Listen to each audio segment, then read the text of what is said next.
जिसको हम तो सिस्टम जैदी कहते साहब, हैं। जब वजीर खजाना कहते हैं our hand has been forced, ये उनका एक फेवरेट सेंटेंस है, बार बार करते हैं।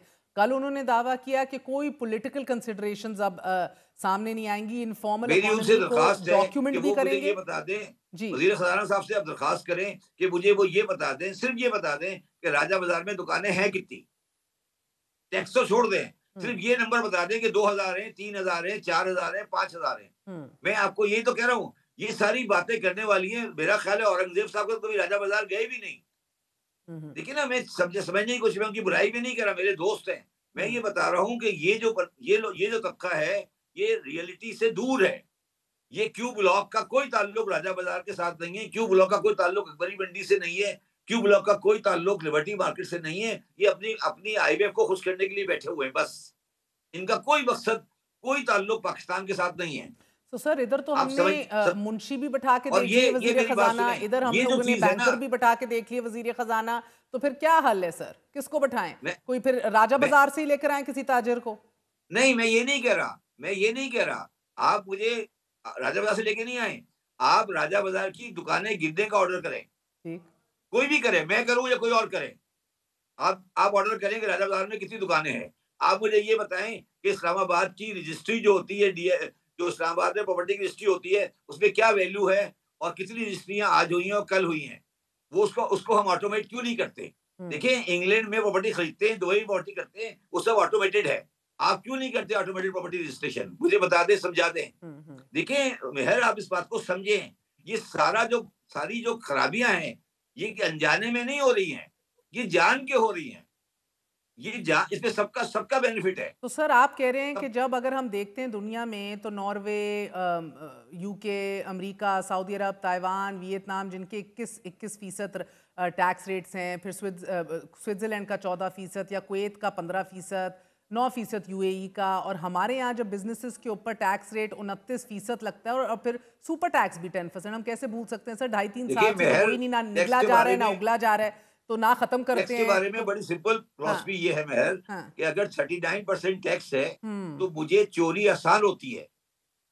आप समझे मेरी बात? अगर मेरा टैक्स का रेट 20% होगा, तो मेरी अफसर के पास, मैं अफसर को 5% नहीं दे सकता। हाँ। अगर टैक्स रेट 39% होगा, तो मैं अफसर को 15% देकर 15% बाहर निकाल लूंगा। इन बेवकूफों को समझ नहीं आती।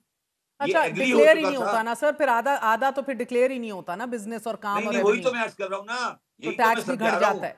अब अगर टैक्स रेट 20% कर दें, तो अफसर 10% लेकर उसको आउट ऑफ बुक नहीं रखेगा। हाँ। हाँ। अगर ये अब क्या हो रहा है कि 39% है, मैं अफसर को 10% 15% दे देता हूँ और मेरा 20% बच जाता है। ये इनको हम्म। समझ आएगी जिस दिन, उनको उस दिन पाकिस्तान ठीक। 18% नहीं हो सकता, ये हम्म। 12% होना चाहिए। अब हम्म। ये नुस्खा जो आया है, ये नुस्खा आपके ख्याल में कौन लाया है? हम्म। ये नुस्खा लाने वाले पीएमएलएन के लोग हैं।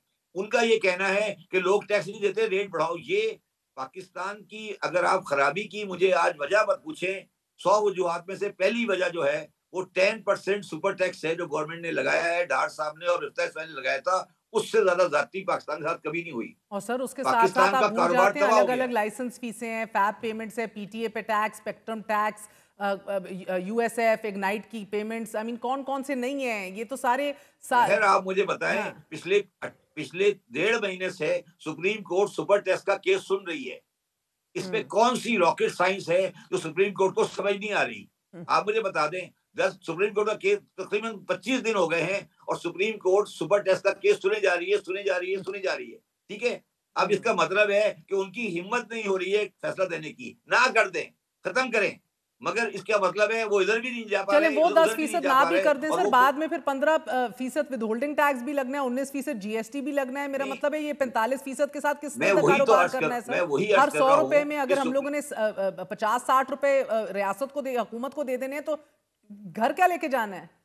मैं वही अर्ज कर रहा हूँ ना, मैं वही तो अर्ज कर रहा हूँ। ये जो सुपर टैक्स लगा है, सुप्रीम कोर्ट उसके साथ क्यों क्यों खेल रही है पिछले 25 दिन से, हम्म। तकरीबन 2 ढाई महीने 3 महीने से। जून जून और से ये भी आज स्टॉप अक्टूबर हो गैप गई। अरेंजमेंट थी ना सर? आपको याद होगा, ये सुपर टैक्स भी तो यही, जिस तरह ये कहा गया था कि सैलरी क्लास पे बोझ भी आरजी है, सुपर टैक्स भी एक आरजी अरेंजमेंट थी, जो अब ना निगली जा रही है ना उगली जा रही है। मैं यही तो अर्ज कर रहा हूँ ना, मैं यही को कह रहा हूँ कि ये आपके ख्याल में ये सारी बातें गलती से हो रही हैं? गलती से नहीं हो रही। ये सारी बातें सोची समझी तरीके। अच्छा, मैं आपको एक और बात आज क्लियर करना चाहता हूँ। मेरी बड़ी डिटेल मीटिंग हुई थी उस खातून से, एवा पेट्रोवा से, जो कि आईएमएफ से आई थी। वो खास तौर पे कराची से मुझे मिलने आई थी। वो आपकी बातों पे हँस रही थी। जब मैंने अच्छा। उसको कुछ फैक्ट्स बताए और मुझे पता था, वो कह रही थी जी हमारा काम आपको पैसे देना है, आपको सही करना नहीं है। हुँ, हम हुँ, हुँ। हम आईएमएफ आईएमएफ करते हैं। वो बड़ी सर क्लैरिटी से उसने मुझे कहा कि जैदी साहब, मुझे कहा, मैंने आपको रिलीज करने हैं पैसे, वो मैं कर दूंगी आपको। मुझे आपको सिखाना नहीं है, मैंने आपको बहुत सिखा लिया, आप नहीं सीखते, मैं क्या कर सकते हो। सर, जिस तरह आईएमएफ ये तो नहीं कहता ना टैक्स बढ़ाते जाओ, गला घोंट दो, वो तो कहता है कि टैक्स नेट वसी करो, फिर एक डिसिप्लिनरी प्रोग्राम है। गाड़ियों को देख लें सर, उधर भी ये हाल है, 25% सेल्स टैक्स है, 10% एफईडी लगता है, 1% सीवीडी है, यानी कि गिव और टेक 38% तो आप टॉप लाइन में अदा कर रहे हैं। रजिस्ट्रेशन का भी नहीं ऊपर बहर, पाँच ये दस आप, फीसद विद ये होल्डिंग सिर्फ टैक्स। शरीफ आदमी दे रहे हैं ना। कौन आप ये गाड़ियां समझ नहीं, नहीं रहे, शरीफ ये आदमी सिर्फ, तो आज गाड़ी भी अफोर्ड नहीं कर सकता ना सर। कौन सा नहीं शरीफ नहीं आदमी है वो, फिर नहीं नहीं, शरीफ मेरी नहीं बात है। समझे। मैं थोड़ी सी बात कर रहा हूँ, मैं कह रहा हूँ जो कारोबार में जो शरीफ कारोबारी है वो दे रहा है। हम्म। बाकी तो कारोबारी, ये तो मार्जिन, उसका मार्जिन ही चोरी में है ना जी। आप इसको समझे ना। जो आदमी बैटरी बेच रहा है, जो साइकिल बेच रहा है, जो एसी हाँ। बेच रहा है, जो 2 नंबर ही कर रहा है, उसको 38% का मार्जिन मिल रहा है ना, क्योंकि वो सेल टैक्स भी नहीं दे रहा और इनकम टैक्स भी नहीं दे रहा। तो उसका जो हम्म। मार्जिन है वो तकरीबन 40% तो वैसे ही ज्यादा हो गया ना। आप इस बात को समझे, ये सारा रेट का चक्कर क्यों हुआ है। हम्म। इसलिए हुआ है कि उसको उसको चोरी का मार्जिन मिल सके। ये सारा चोरी को सो बढ़ाने सर, के लिए किया गया है। लास्ट लाइन आप कहेंगे कि पिछले 2 साल के अंदर आपको कोई असल इस्लाहात और रिफॉर्म्स नहीं दिखाई दिए फिर। नहीं, कोई नहीं है। अच्छा, मगर मैं ये दोबारा ये कहना चाहता हूँ कि इसका ताल्लुक 2 साल की हुक्मरानी से नहीं है, और ये 2 साल में सही भी नहीं होगा। हम्म। इसके लिए आपको एक बहुत लॉन्ग टर्म स्ट्रेटजी चाहिए, जो कि हमारे मुल्क में नहीं होती। बहुत बहुत